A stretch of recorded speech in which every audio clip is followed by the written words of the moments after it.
Our next witness is Mark Williams Thomas, who's a former police detective, criminologist and child protection expert.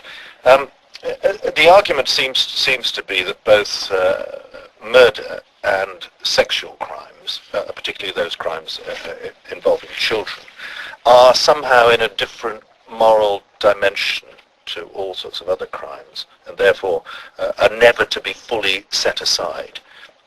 Is that right, in your view?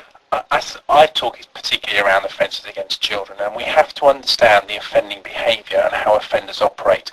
And it is very different, the offender that offends against children than commits other serious crimes. So yes, we do need to deal with them separately. Why?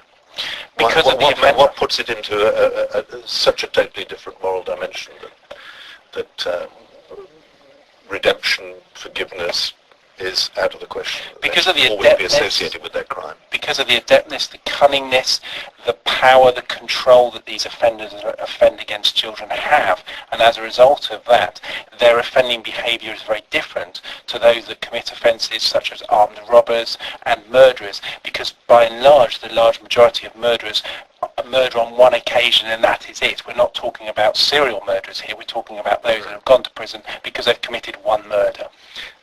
I've worked as a magistrate and I've dealt with people on the Sexual Offenders Register, and I've never come across an answer to the fundamental question, what is the purpose of the register? Well, the register, and I think there's a large amount of misunderstanding of what the register is about. The register, in simple terms, enables the police to require a certain amount of information. There is a need on the individual to register. Well, the purpose is so that they can keep a track on them, so that they can assess risk. There is a multi-agency public protection arrangement, and it enables those within that, so that's police, health, education, to assess risk of individuals. We talk a lot, and you talk a lot around our people. Well, you're talking about close surveillance of known child offenders, aren't you? I mean, people who offend against children, but there are many, many people on the Sex Offenders Register who aren't in that category. No, absolutely, and what I'm saying, it's about risk. If risk is determined enough to be high, then of course surveillance may be an element of it. But there are many people who sit on the Sex Offenders Register, and all they do is fulfil the requirements, and the police do nothing more to them. Do you know any crimes that have been solved by the register? Absolutely. There are people who sit on the Sex Offenders Register who commit offences. I can give you an example of someone who sits on the register who put himself back into an environment where children were. He used a false name. They identified who he was. He was on the Sex Offenders Register, and he's now being prosecuted for failing to comply with that and breaching those requirements and committing further offences. I can tell you practically, and I work in a very practical field, that the Sex Offenders Register is a massive tool for the police, enables them to not only keep track of sex offenders, but it also assists the sex offenders to have knowledge that they are being watched. What about the case of a young man, say, up 20, who has been convicted of date rape, got 3 years for it, goes on the Sex Offenders Register? Is there any logic in him having to report to the police for the rest of his natural life?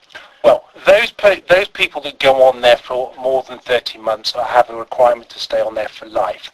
And if that is a requirement that is there, I believe that they should stay there for life. Don't forget the victim's term is for life. And if that offender has committed that and they've gone for that period of time, then I think they should stay on the register for life.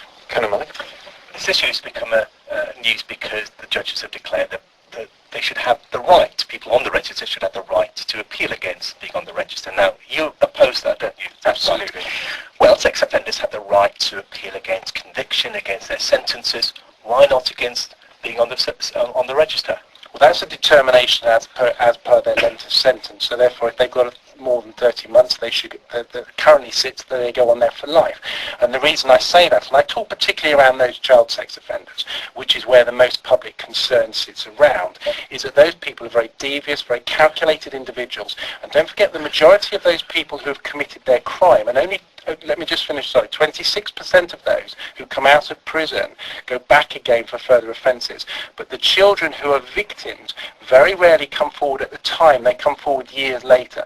So those statistics actually don't bear fruit in the way that an armed robber would, because that is reported immediately by the bank that they've robbed. But my question is, justice depends on checks and balances. What's wrong with having a judicial check on what is, after all, a lifetime's imposition?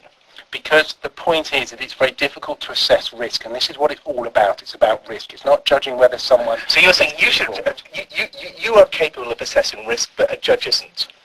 Well, it's not the judge that's going to make this decision, because the judge puts them on for a life period of time, and then what's being said at this moment in time is that it would be the police that make that judgment. It wouldn't be the court that make that judgment. But if it's the case that, as you say, paedophiles can't change, and if it's the case that what matters is to protect children, isn't the logic of your argument that we should simply lock up paedophiles, throw away the key, they can't change, they're no longer a threat to children? No, I'm not saying that. What I'm saying... Is that the logic of your argument? Well, no, it isn't the logic for my argument, because if you actually look into it, what we do with sex offenders, and particularly child sex offenders, is treatment. Treatment is really important. You are not going to cure a paedophile. Once a paedophile, always a paedophile. And I use the analogy of an alcoholic. It is very, very similar. The difference is that we can enable offenders to understand their offending behaviour, and by that put things in place to stop them from re-offending. We have to address the issues of access and opportunity and triggers. But the point is that even under treatment, you will say that they are a risk to children. Why, in your view, should we allow that risk? Why shouldn't we simply say, lock them up, throw away the key? Well, it is all about risk, and risk is determined towards access and opportunity and understanding. Some people aren't suitable for treatment, others are, and we can't simply put a blanket over the top of everybody. But those that are deemed to be of high risk, then they should never be put back in contact with children at all. Mark Williams-Thomas, thank you very much indeed.